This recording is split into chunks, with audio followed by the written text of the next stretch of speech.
Teisha with Shalom TV's News Update. Israel's ambassador to the United Nations, Ron Prosor, has asked the UN to stop a ship carrying human rights activists from attempting to break Israel's naval blockade of Gaza. Prosor called the Swedish-owned vessel, which is named Estelle, a, quote, needless provocation that could potentially cause a major escalation in the conflict.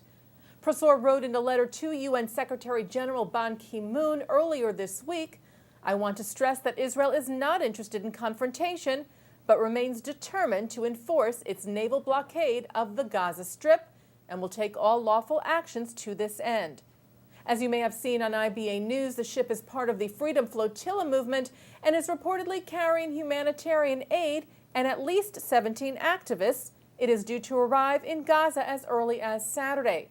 Israel imposed its naval blockade on Gaza in 2006 in order to prevent weapons from entering the area.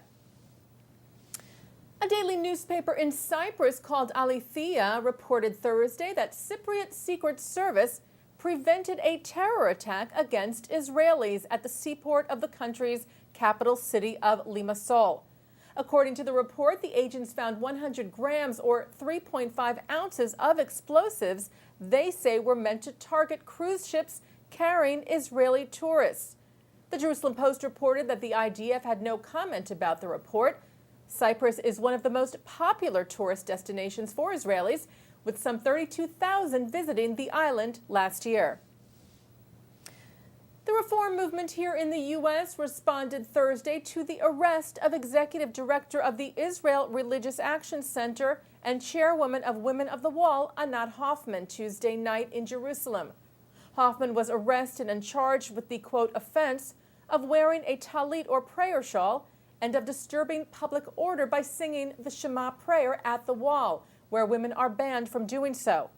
Rabbi Rick Jacobs, president of the Union for Reform Judaism, called Hoffman's arrest appalling and called for an immediate investigation by Israel's Minister of Police into what Hoffman described as an excessive use of force and mistreatment, saying these events are unacceptable and an affront to Jews worldwide who treasure Israel as a vibrant democracy committed to the right of gender equality and religious freedom.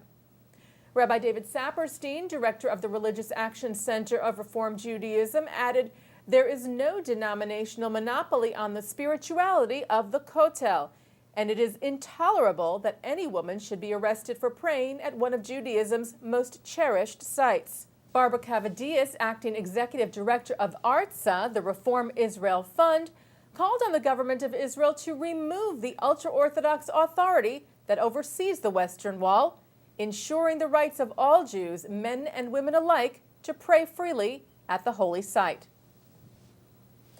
Several Jewish and non-Jewish groups are calling on members of the European Parliament to cancel a planned trip to Iran later this month.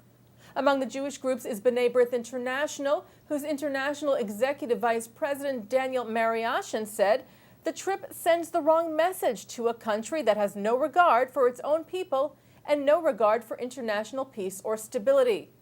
The American Jewish Committee, or AJC, also spoke out against the visit.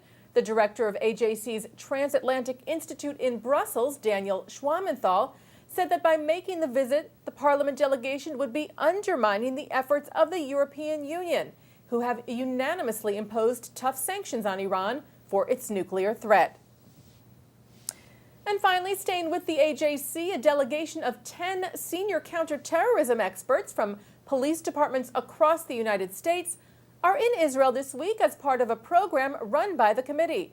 Experts from the police departments of New York City, Los Angeles, Houston, Austin, Oakland, and Montgomery County, Maryland, are part of Project Interchange, an educational institute of the AJC. The program they are on is designed for the exchange of information regarding counterterrorism practices between the U.S. experts and their Israeli counterparts.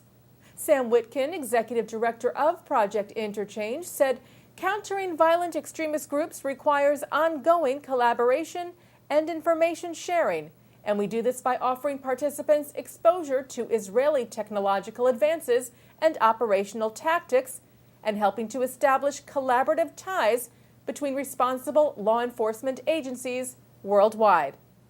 And that's Shalom TV's news update. I'm Teisha Bader.